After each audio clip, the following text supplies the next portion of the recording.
বিসমিল্লাহির রহমানির রহিম। Hello viewers, আসসালামু আলাইকুম। Welcome back to Mahmuda's kitchen. আজকে আরও একটি মজাদার রেসিপি আপনাদের সাথে শেয়ার করব। আমার আজকের রেসিপি টি টাইম স্ন্যাক্স। ডিম দিয়ে তৈরি এই স্ন্যাক্সটি খুব সহজেই ঝটপট 10 মিনিটেই তৈরি করে নিতে পারবেন। বাচ্চাদের আবদার মেটাতে অথবা হঠাৎ আসা মেহমানদের আপ্যায়ন করার জন্য খুব সহজেই তৈরি করে নেওয়া যায়। চলুন তাহলে এর পুরো প্রসেসটি দেখে নেওয়া যাক। এখানে 2টা ডিম নিয়েছি, সাথে দিব একটা মিডিয়াম সাইজের পেঁয়াজ কুচি, 5-6টা কাঁচামরিচ কুচি, একটা ছোট সাইজের টমেটো কুচি, 1 টেবিল চামচ ধনেপাতা কুচি, 1 টেবিল চামচ গাজর কুচি এবং পরিমাণ মতো লবণ। এবারে সমস্ত কিছু একসাথে ভালোভাবে ফেটিয়ে নিতে হবে। ফেটিয়ে নেওয়া হয়ে গিয়েছে। এবার নেক্সট স্টেপটা দেখে নিব। এবারে কোটিংয়ের জন্য একটা বেটার তৈরি করে নিব।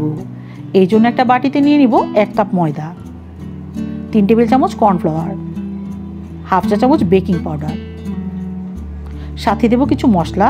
এখানে আছে 1/2 চা চামচ জিঞ্জার পাউডার, 1/2 চা চামচ গার্লিক পাউডার, 1/2 চা চামচ হলুদের গুঁড়া, 1 চা চামচ শুকনো মরিচের গুঁড়া, একটা ম্যাগি মশলা, 1/2 চা চামচ চিলি ফ্লেক্স এবং পরিমাণ মতো লবণ।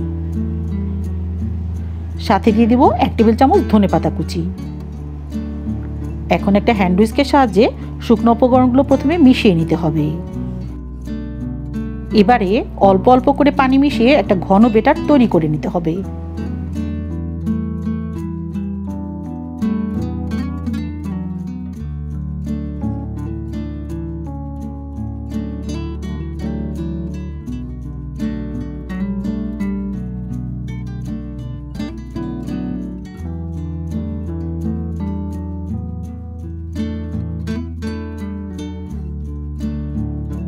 দেখুন এর কনসিস্টেন্সিটা এরকম ঘন হয়েছে।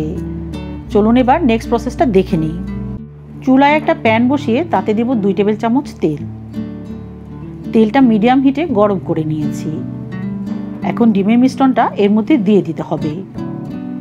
তারপর একটা স্প্যাচুলার সাহায্যে ডিমটা প্যানের মধ্যে ছড়িয়ে দিতে হবে। যখন এরকম হালকা ভাজা হয়ে একটা শেপে চলে আসবে তখন 2 পাশ থেকে একটু ফোল্ড করে দিতে হবে। তাহলে একটা চৌকোনা শেপ তৈরি হয়ে যাবে। এবার নিচের পাশটা খুব ভালোভাবে ভেজে নিয়ে ফ্লিপ করে দিতে হবে। তারপর অপর পাশটাও ফ্রাই করে নিতে হবে।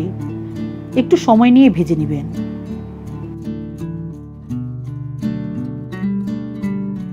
দেখুন ডিমের অমলেট ভাজা হয়ে গিয়েছে।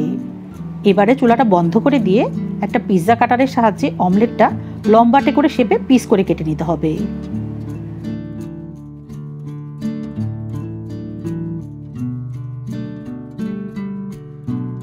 এবার অমলেটের পিসগুলো অন্য একটা প্লেটে ট্রান্সফার করে নিব।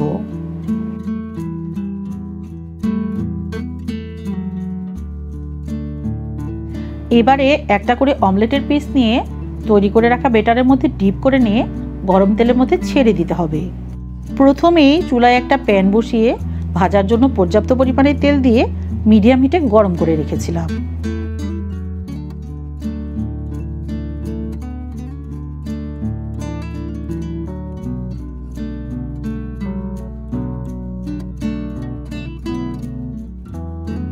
এবারে এক পাশ হালকা ফ্রাই হলে ফ্লিপ করে দিতে হবে। চুলার আঁচ মিডিয়ামে রেখে উল্টে পাল্টে স্ন্যাক্সগুলো গোল্ডেন ব্রাউন কালার করে ভেজে নিতে হবে।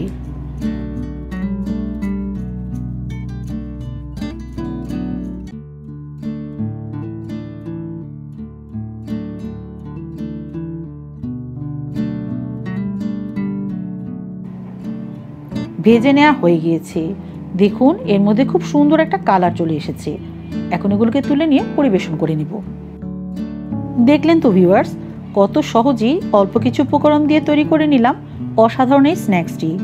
ফ্যামিলির মুভি টাইম অথবা খেলার সময় অথবা যে কোনো সময়েই এই রকম মজাদার স্ন্যাক্স খুব সহজেই আপনারা তৈরি করে নিতে পারেন।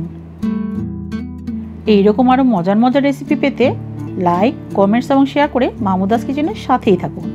আর হ্যাঁ, don't forget to subscribe Mahmouda's Kitchen. Till then, Allah Hafiz.